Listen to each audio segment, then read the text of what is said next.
Good morning. Happy Tuesday, day 44, but who's counting? Every day is Groundhog Day. Thank you for being here. Let's give you some facts about where we are today. Total hospitalizations, actually basically flat, technically tick down, which is probably the first tick down, so that's a good sign, but basically flat. So we think we are at the apex, on the plateau. The number of hospitalizations went up, flattened, continuing to flatten, good sign.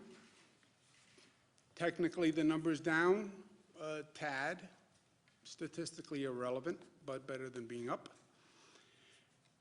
The net change in total hospitalizations, if you look at the curve, which is what we look at, the curve is down. When you do the 3-day average, which is more accurate than any one day, because remember this reporting mechanism is new, we just put it in during this situation, so I wouldn't bet all the chips on any one day. But when you look at 3 days, you look at the overall curve, we think it's indicative. So the 3-day average is down. The net change in ICU admissions is down. Again, the ICU admissions I take with a grain of salt, since hospitals are no longer what they were, and they're basically all ICU wards. Intubations is a real number. That's the number of people who are being put on a ventilator. About 80% of those people will never come off a ventilator. So when you see the intubations, that is proportionate to the number of people we will lose. And that's what we've been watching all along. People go into the hospital, most get treated and are discharged. Some are not discharged. If they're intubated, about 80% of the people who are intubated will not come off the ventilator. The number of new people going into the hospital per day is also down, but we still have 1,600 new COVID cases yesterday. So we have 1,600 people new coming into the hospital, some being discharged, and the net is what we've been watching, but it's also interesting to note that you still have 1,600 new people walking into the hospital or who are in a hospital and then diagnosed with COVID. So the volume is still high, and that's why the hospitals are still working very hard. We have been watching for growth outside of New York City, Long Island, Westchester, Rockland. That has basically been flat. There have been little hot spots here and there. The Department of Health has been very good and aggressive in jumping on those hot spots and tamping them down, test, isolate, trace. And you see the numbers by region across the state. Proportionately, obviously, downstate New York, which is what we've been talking about, but looking for growth towards Long Island, Westchester, Rockland. Rest of the state, proportionately, upstate is very, very low to everything else in the state. This is something else we're watching. This is the number of deaths in nursing homes, and the nursing homes have been an increasing issue. The nursing home issue was flagged by the first cases we had in the state of Washington, because that is the vulnerable population in the vulnerable place. And we've been worrying about nursing homes from day one, as we saw in the state of Washington. But you see the percentage of loss of life is getting higher in the nursing homes compared to the hospitals. Lives lost yesterday, 778. That number is up, and that is, to me, the most painful number. And it has been the most painful number every day, and those New Yorkers are in our thoughts and prayers. You look at the past few days and the number of lives lost, it's basically flat at a devastating level of pain and grief. But it evidences everything else we're seeing, which is basically a flattening at this level. The statisticians will say number of lives lost is a lagging indicator, which is a nice scientific term, but it doesn't mean it just is not just terrible, terrible, terrible news, and nothing we can do about it. Although many New Yorkers are doing everything they can to save people's lives on a daily basis, at great personal cost to themselves. Total number of deaths is 10,834. What we have learned through this process is that our actions determine our destiny, and that's actually good news. We changed the curve. Every projection model, White House, CDC, Coronavirus White House Task Force, Columbia, Cornell, Gates-funded group, every projection had a higher rate of infection, higher rate of death. CDC was talking about over 1 million people. CDC was talking about projections that would have swamped the nation's hospital system. That didn't happen. Why didn't it happen? Because of what we did. And that's important to remember and realize. We changed the curve. Better way to say it is we are changing the curve every day. We have shown that we control the virus doesn't control us. And this is a big deal. Look, we could have been in a place where we couldn't stop the spread of the virus. We could have done this whole lockdown, closed down, shut down, and you still could have seen those numbers going up. That would have been a frightening place.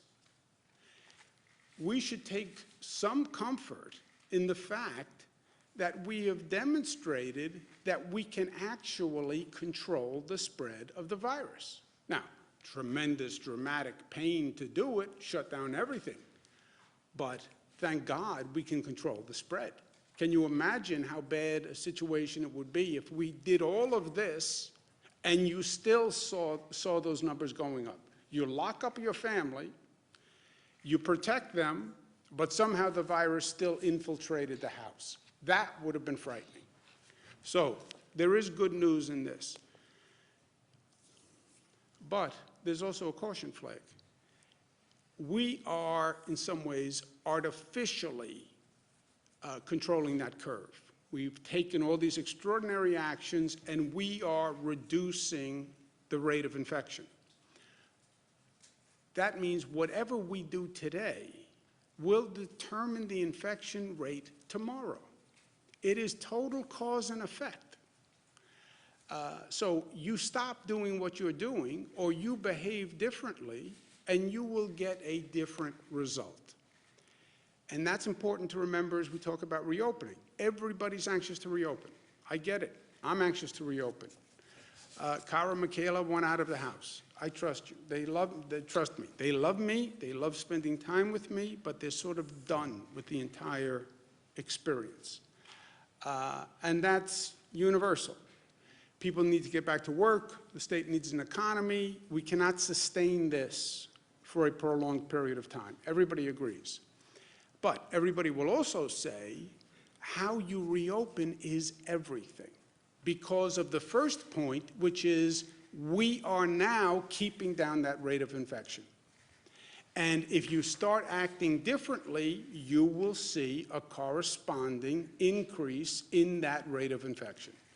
And the worst scenario would be if we did all of this, we got that number down, everybody went to extraordinary means, and then we go to reopen and we reopen too fast, or we reopen and there's unanticipated consequences and we see that number go up again. Well, you're being hyper cautious. Oh, really? Go look at other countries that went through exactly this, started to reopen, and then they saw the infection rate go back up again. So let's at least learn from past mistakes. We've laid out a way to reopen coming up with a comprehensive plan, first that is regional in nature. We have 7 states that we're working with. The virus doesn't understand state boundaries, doesn't understand that it needs a passport. You know, it defies all of our norms. So how do you put the best minds together in a 7-state area, come up with a regional strategy? Because the virus can get on Amtrak, the virus can get on a plane, the virus can get in a car and drive up 95. We're all connected. And in truth, since nobody knows where they're going, and nobody's done this before, let's think together and let's plan together. If we can't come up with a common plan, let's see if we can come up with a plan that's not contradictory. Let's see if we can get to a place where what Connecticut does, New Jersey does, is not counter to what we're doing here in New York. And that's the point of the 7 states working together. Also, the point is, it doesn't work unless you coordinate the reactivation of all the systems. I did this graphic because no one got when I went like this yesterday, and I said the gears have to mesh. This is what I was saying. I could see, Nick, that you did not get what this meant. So that's a clarifier for you personally from yesterday. We also have to be clear on who is responsible for each element of the opening. The President said last night that he has total authority for determining how and when states reopen. That is not an accurate statement, in my opinion. Now that we know that government actually matters and government is relevant and that government has to be smart, because what government does is determining how this goes. It's literally determining, in many ways, life and death. We have to be smart about it. The federal-state relationship is central to our democracy. This has been a topic discussed since our founding fathers first decided to embark on this entire venture, right? This is basic federalism, the role of the states and the role of the federal government. It is important that we get this right. Our founding fathers understood, and we have to remember today, that the balance between the state and the federal, that magnificent balance that is articulated in the Constitution, is the essence of our democracy. We don't have a king in this country. We didn't want a king, so we have a constitution and we elect a president. The states, the colonies, formed the federal government. The federal government did not form the states. It's the colonies that ceded certain responsibility to a federal government. All other power remains with the states. It's basic to our Constitution and that federal-state relationship. Hamilton, who in many ways was representative of this discussion of the balance of power. State governments possess inherent advantages which will ever give them an influence and ascendancy, a beautiful word, over the national government, and will forever preclude the possibility of federal encroachments on the states. That their liberties indeed can be subverted by the federal head is repugnant to every rule of political calculation. Strong language, but that was the premise. So there are laws and there are facts, even in this wild political environment. What do? We do what we do, because we are New York tough, but tough is more complex than many people think it is. Within that word tough is smart and united and disciplined and loving. They are not, they're not inconsistent to be tough and to be loving. Let me make a personal point, not necessarily a factual point. The President did his briefing last night, and the President was clearly unhappy. The President did a number of tweets this morning where he's clearly unhappy, did a tweet about mutiny on the Bounty and governors are mutineers. I didn't follow the exact meaning of the tweet, but the basic essence of the tweet was that he was not happy with governors and that this was a mutiny.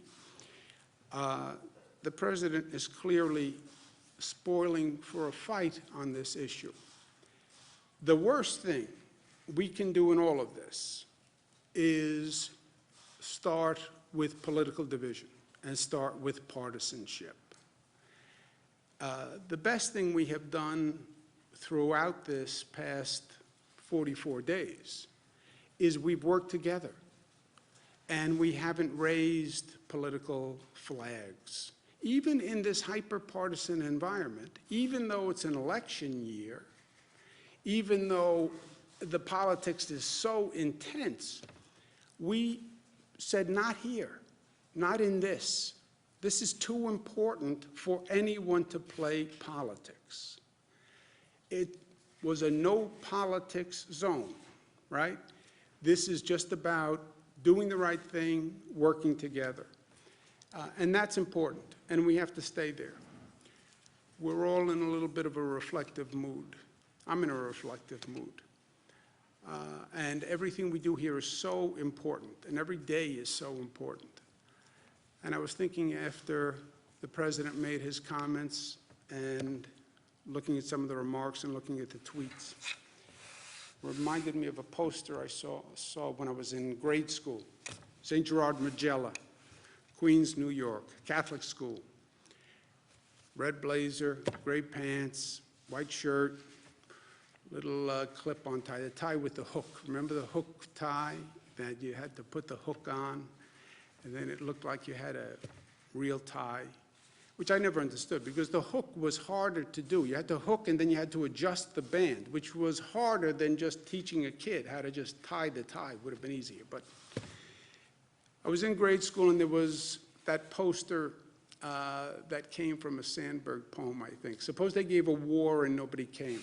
And I was looking at the poster, and I didn't really get it because even then I was very literal. Suppose they gave a war and nobody came. So I'm looking at the poster, and a priest came up behind me and said, "What's wrong, Andrew?" I said, "I don't understand that. Suppose they gave a war and nobody came. How could that happen? Then you wouldn't have a war." He said, "Well, that's the point. The point is what would happen if people just refused to engage? They just refused to fight." And I still didn't get it and he said, sometimes it's better to walk away from a fight than engage it. Sometimes it takes more strength, frankly, to walk away from a fight than engage it. The president will have no fight with me. I will not engage in it. I've sat here every day for 44 years asking New Yorkers to remember that this is not about me, it's about we. I understand you're personally inconvenienced. I understand you're frustrated and stressed and anxious and you're feeling pain. Think about we. Think about, get past yourself and think about society and think about your family and think about interconnection and act responsibly for everyone else. This is no time for politics, and it is no time to fight. I put my hand out in total partnership and cooperation with the president. If he wants a fight, he's not going to get it from me. Period. This is going to take us working together. We have a real challenge ahead. Just because those numbers are flattening, it's no time to relax. We're not out of the woods. In this reopening, we could lose all the progress we made in 1 week if we do it wrong. And we have a number of challenges ahead. We have to figure out how to do this. How do you have a public health strategy that works with an economic reactivation strategy? Nobody has done this before. How do you start to increase the number of essential workers? How do you learn the lessons of the past? How do you start to do the massive testing that we're going to have to do here? and that we don't have the capacity to do today. The capacity does not exist. The private sector companies that do testing, we can only get about 60,000 tests per month. That's not enough. We're going to do the antibody testing, but that's not enough either. How do we do this? Put together this whole testing system and do it in a matter of weeks? It is a real question. How do we use technology? Apple and other companies are working on using technology to do tracking. How do we do that? And how do we do it fast? And how do we take all our strength and our collective strength and take this nation's collective strength and figure out how to do those challenges? 50 years ago this week, Apollo 13 gets damaged 220,000 miles from Earth.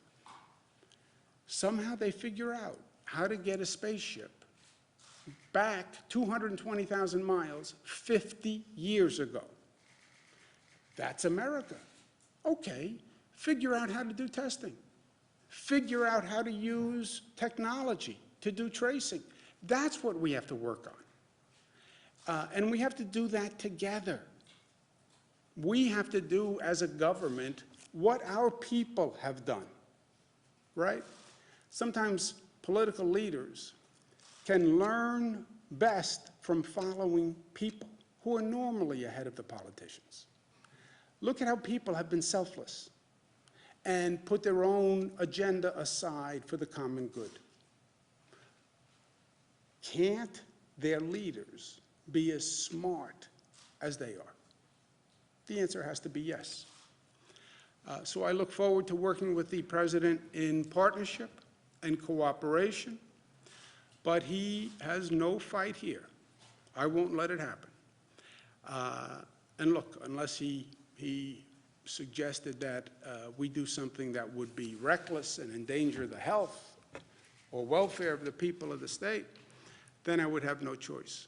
But shy of that, I put my hand out to say, let's do this together. Questions? Governor, how many COVID cases and fatalities are at specific homes like Ohio and Connecticut? You screamed first. You don't have the same endurance. I don't. I really don't. But screaming first matters. Governor, you're talking right now about making peace with Donald Trump, with the president, and yet you went on television 4 times this morning and were asked about it and opined about it repeatedly. You called him a king. You said that his press briefings were like a comedy sketch. Why didn't you just say no comment if you're trying to make peace with him? No, the first point is he does not have total authority. I mean, I'm a governor of a state. The statement that he has total authority over the states and the nation cannot go uncorrected. I mean, it's just a factual statement that is factually wrong. 10th Amendment to the Constitution. There's a whole body of case law. I mean, there are many things you can debate in the Constitution because they're ambiguous. This is not one of those things that is ambiguous. So that statement cannot stand. And it's not only violative of the Constitution, it's violative to the very concept of democracy. I mean, this was the first battle. Do we want a king or do we want a president? And we opted for a president. So that statement cannot stand, period. Hominem attacks, calling him a king, saying that it's like a comedy sketch, saying No, that's not how it is. His proclamation is that he would be king. That's what a king is. A king has total authority. That statement cannot stand. The whole mutiny on the bounty, the governors are mutineers, whatever that means, and whatever the rest of the theory was. I'm not going to fight. I'm not going to get into that fight. Look, I bent over backwards. He said a nasty comment about what it was, but he's right. I worked very hard to be in partnership with the federal government this past month. I worked very hard to stay away from politics. And he is right. I did call and say I need federal assistance. I did call and say I need possible overflow beds. That he is right that he did move very quickly to get us Javits and the USNS Comfort. And I said that repeatedly. And I praised him for his actions. And he was right there, too. The federal government has a very important role. I was a cabinet secretary. I did it for 8 years. I know how key the federal government is. Frankly, I know how powerful they actually could be in being of assistance. And I don't even think they were as powerful as they could be. And the federal government has tremendous, tremendous capacity that we need now. So, yes, he's right on all of that. He's right that we asked for cooperation and assistance. And he's right that he delivered. And I've said that all along. But this mutineers and it can't exist. Why is the state releasing the name of nursing homes and how many COVID cases and fatalities are specific? I don't have anything specific to talk to him about today. There's no action item for us to talk about. Did you need to talk to him after what's been going on? I have no, it'd be my pleasure to speak with him, but we don't have anything that is, do we have anything pending? No. I did speak to the White House this morning about a hospital matter. But other than that, we don't have anything immediate. What was the hospital? Nursing homes and how many COVID cases and Have you received fatalities any are- guidance from the president about your role in the reopening? You said yesterday that he hadn't given governors any guidance in their role. No, we haven't had that conversation. And look, this is a shift in federal position, which is also fine, by the way. We're entering a new phase, the quote-unquote reopening phase. On the first phase, which was the close-down phase, the president took a different tact. The president did not close down the economy. He did do the travel ban with China, and he was right on the travel ban with China. The close down of the economy was left to the governors. And I closed down New York, Governor Pritzker closed down Illinois, Governor Lamont closed down Connecticut, did it different times, different ways, but he left that responsibility, the closing down of the economy, to the governors. You get to the reopening of the economy, well, the governors closed it down, wouldn't the governors reopen it? The president says, no, I have a different model that I'm envisioning. That's okay too, but it's a shift, but it's okay. But then what is that model? And let's talk about who does what, which is the intelligent conversation we have to have. How do we do this testing? How does that come up to scale? I can't do it.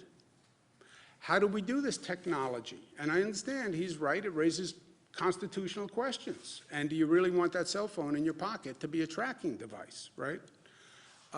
Okay, so let's talk through how we do that. How do we disinfect a public transit system? That has to be understood. How do we have masks for every New Yorker? How do we do that? How do we get 10, 20 million masks so we have that added protection? How do we get gloves?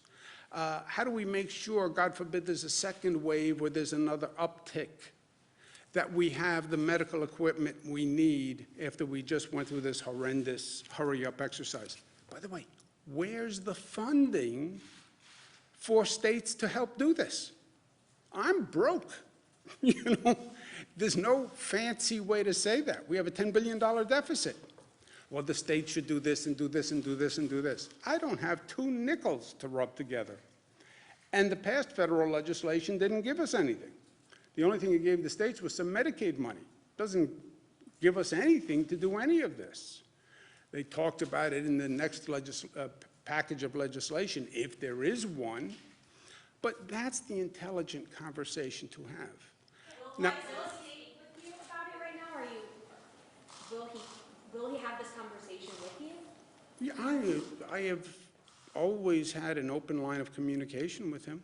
I mean, there've been times in the past when he hasn't been happy with me, and I haven't been throwing bouquets to him, but we've always communicated, and I'm sure we'll communicate now.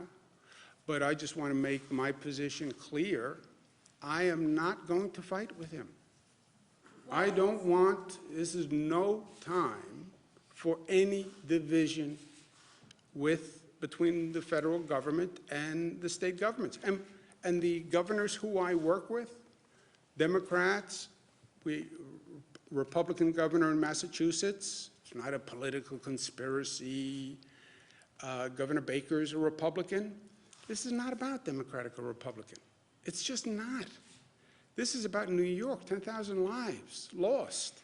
These were not 10,000 Democrats or 10,000 Republicans. These were 10,000 people, period. Forget the darn politics. Everyone's tired with it. Why is the state releasing the names of nursing homes and how many COVID cases and fatalities are specific homes like Ohio and Connecticut's doing? Legal experts say that there's no HIPAA issue here. Okay, you want to speak to that, Dr. Jim? We put out the nursing home death data by county yesterday, and as you could see, some of them had one case. What we're worried about is personal privacy protection, working with the Department of Health. There's about 600 nursing homes in the state. This goes for hospitals as well. There's some very small hospitals where they report out 1 or 2 deaths a day. We just want to go through the data and make sure we're not releasing any potential personal information, and as soon as that's done, that will be made available for people. So that's why we put the aggregate numbers out by county. That's what we're going through. We're getting reports of specific outbreaks at different nursing homes, so it's hard to tell. But, you know, are there any nursing homes in particular that the state's seeing a huge problem at? We're seeing issues, like I talked about yesterday, in hospitalizations in different parts of the state. We look at total beds being used, we look at deaths, we look at all of that. In certain downstate parts of the region, New York City, in the outer boroughs, and Nassau County, we have seen increased cases, but that has gone across the board, whether it be hospitalizations or nursing homes as well. So that's now part of the county data that you do see. Ms. Hogan. Yeah, earlier you said that there's been 60,000 cases that you guys have the capacity to do a month. But, so one, is that true? 60,000 a month. But then Mayor de Blasio said that they're going to start being able to do 100,000 tests a week. 50,000 homegrown efforts, 50,000 purchased from an Indiana company. So how does that coordinate with state efforts? And again, is that 60,000 capacity correct? The signed on the dotted line, what's happening with the testing companies is the same thing that happened with medical equipment, PPE and ventilators. There are just a handful of companies that produce the private tests, and they're all private tests, by the way. A handful of companies that do it, and now every state is going to those companies to buy the tests.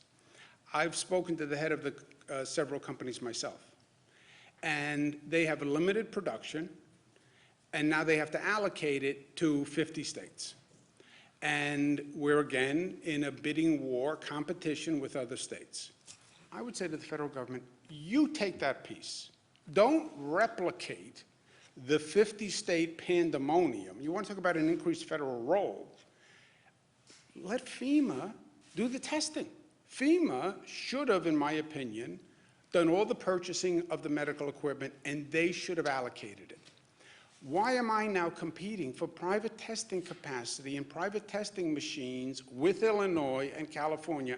I want to get out of the eBay competition business for vital medical equipment and now vital testing.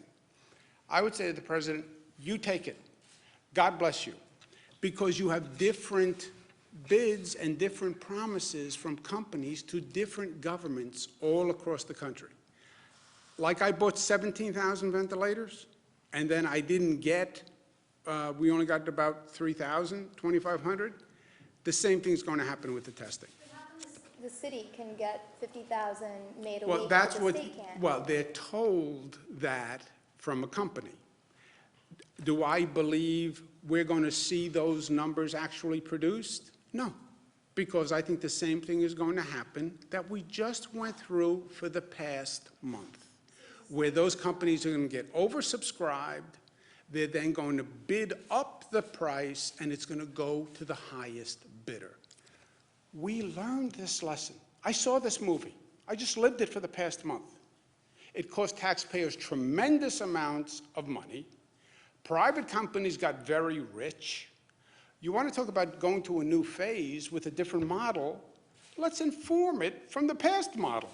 Tell FEMA, you buy all the tests for the country, allocate them by need. This is where the cases are. New York, your X% of the cases. Illinois, your Y% of the cases. Massachusetts, your Z% of the cases.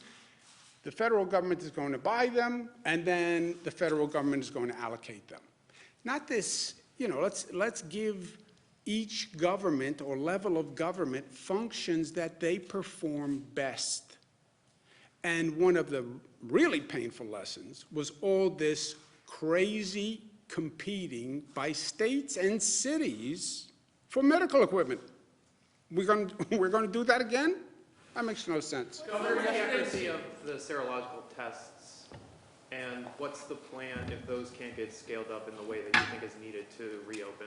What is the accuracy, would you say? It varies. There are many different tests there. We're looking at the tests that have, over 95% accuracy. We are working to scale this up both by our public lab, which is our state lab, the private sector labs that are out there. We're looking at those, as well as the hospitals, which have labs as well. And how do you address the false positive issue? Because if someone goes back to work, but they don't actually have antibodies like the test says, and then that creates its own problem. Well, we are looking at that. For example, our state lab, the test that we've developed is basically 6 standard deviations out, which basically means that you're really way up there over the 99% accuracy, if not higher.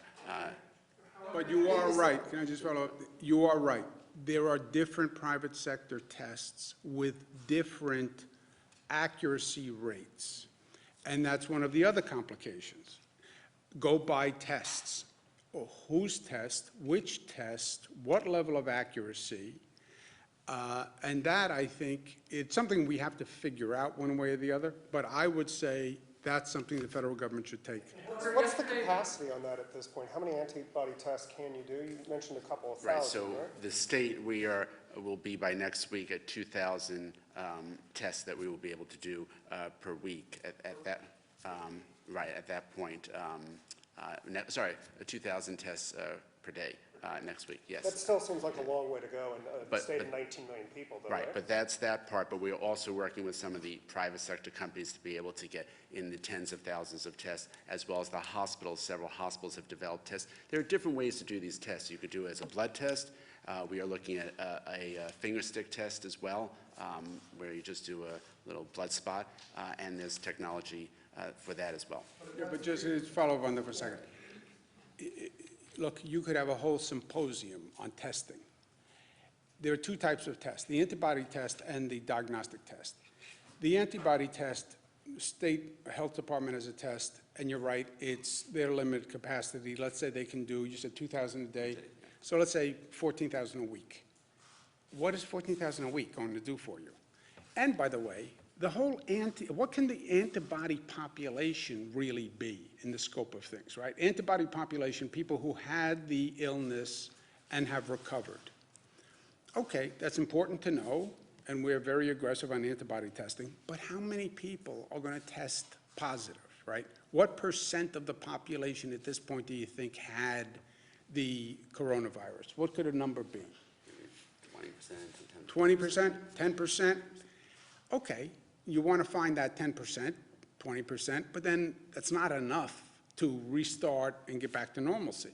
That diagnostic test is going to be key. And now, think of the volume on that diagnostic test. We're 19 million people. How many diagnostic tests do you want to buy for 19 million people? And then multiply that by the nation. Look at the need. And I'm telling you, you literally have a handful of private sector companies that do this now.